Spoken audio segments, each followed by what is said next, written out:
veterans deported house. And I say, what does it mean? I don't understand.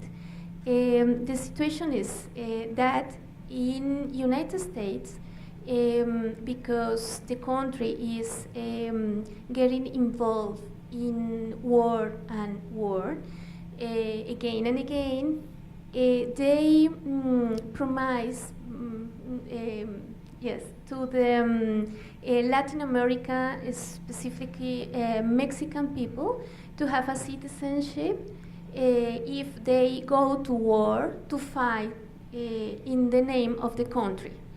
With the deported veterans in Tijuana, I realized that how the country was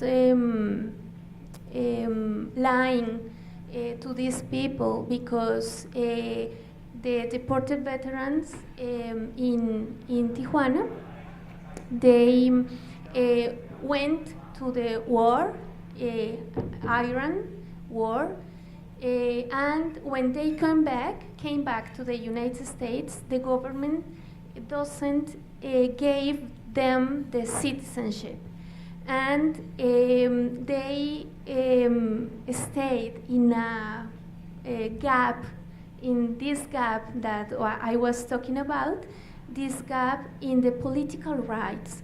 So they were living as an undocumented people in the United States, but they went to fight in the name of the nation.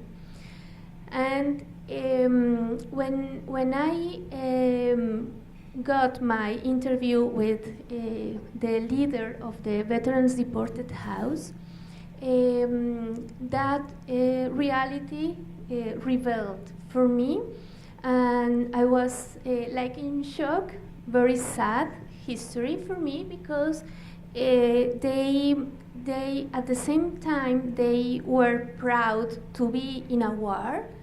They were sad because the country just threw out them from land. And they are trying to come back to home.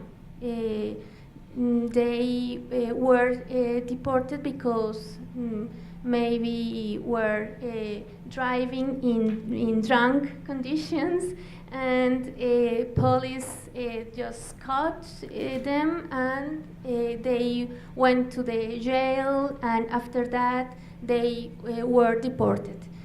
And things like a little misconducted or misbehavior became a very big crimes. And when I discovered the Veterans Deported House, I discovered also the Dreamer Moms, which organization conformed by mothers that who were separated from their children because their child or their children were born in United States but that moms are undocumented. Again, the political migration in the United States is so strong, so hard to separate the mothers to the children, and that mothers are organized in Tijuana, and they have a lot of dreams, and they have a beautiful work as a mother, and that I will tell you after that. And I'm sorry, before. The Border Angels is another organization who is they help to the people who are crossing the desert.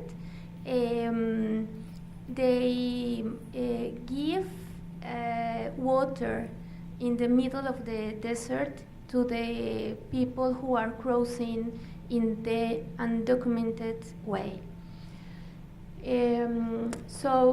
That kind of organization revealed for me just a path to global citizenship because they are political activists. Okay, so the next, please. Okay, the veterans deported. This is Hector Barajas, who is the leader. And when I met him, he was living on a river canal behind the bridge in the street in Tijuana. And we have a meditation session in a place so close from there we're living. And it was very suddenly he started to meditate with us, and I could see how he fights for their life, because when he arrived to Tijuana, he fell down in addiction, drugs addiction, in heroin. And when I met him, he just said, I have 1 week clean.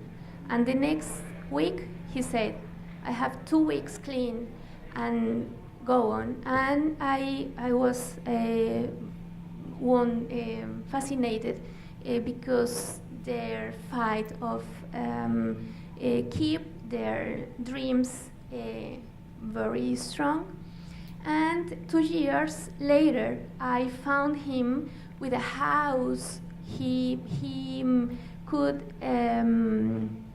manage his addiction, and now he is a leader of the house. And in that house, he receives deported veterans or veterans deported who arrives Tijuana with no links, no telephone number, no money, no documents or ID, and they are making a net in world net of veterans deported, because United States are deporting people from a lot of countries, not only Mexicans. Well, and they all every Sunday they have meetings. They show to media and to people their dreams. So stop deporting veterans, and well, a lot of stories we have about veterans deported. 2 veterans deported were dead in this time. One of them, because the Hector Loving, he could to come back to United States, but as a very, very sick, one of them, Alfredo, and Alfredo come back to United States to die. And it was very sad for all of our people, and but that story made them strong. This is veterans deported. Okay, then next, please. And the Dreamer moms also they became, or they have become as a leader and political leader, and they are demanding an immigration reform, and they show on the street their political desires, and also they are part of a beautiful project in literature. They are writing stories to go to bed to their children, and they are writing in Tijuana and they send them to their children in San Diego. And that's the way they they don't leave the link between mother and child. Okay, next. This is the other dreamer moms on the street. Okay. And border angels, the same. They are political leaders. The next, please. And I say border angels is giving water in the desert. Well, the global citizen has a sense of ownness with a human family, because the global citizen is the way, the political way, which we can think ourselves as ownness all together, or togetherness. No boundaries, no countries, no motherland, no that kinds of categories in political theory are very tiny, and that categories don't explain the colorful or of our reality. Next, please. And transnational migration is a global phenomenon of citizenship, but it's not recognized formally. So our migrants, they don't have any rights, social rights, political rights, and they are excluded.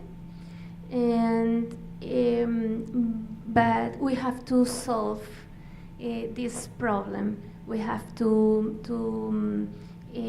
try to fall down the walls, the real ones and the mental ones. The next, please.